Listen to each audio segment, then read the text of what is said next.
This photo.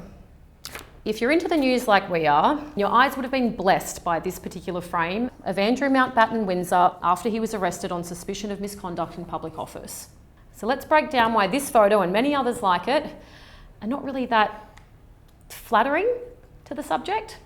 Getting a photograph like this is actually really difficult. The photographers will often wait for hours on end to get that one single frame. And unfortunately, often these pictures are taken in cars, behind tinted windows, and it's often really dark. And so what does that mean the photographers will often use in dark situations? They need to use their flash units. That's because they need to expose the subject correctly. And without having any flash, it would essentially just be a dark car. Traditionally, flash units like this are called speedlights, and they're attached to the top of a camera. And what they do is they emit a huge burst of light in a quick second to freeze the motion of what they're looking at. In this particular situation, they've used really bright flash to make sure that Mountbatten is exposed correctly.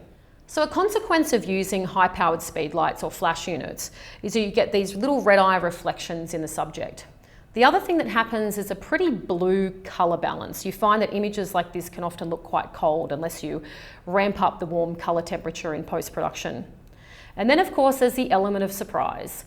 So you have to imagine in a situation like this, everything the subject is looking at is often dark, and there are flash units popping constantly in your face.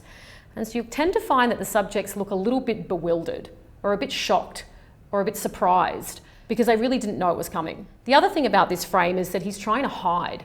So you'll see he's crouched right down, the composition of his body is really awkward, but that's because he's trying to escape all of the cameras, because he knows that this is going to be front page news the next day.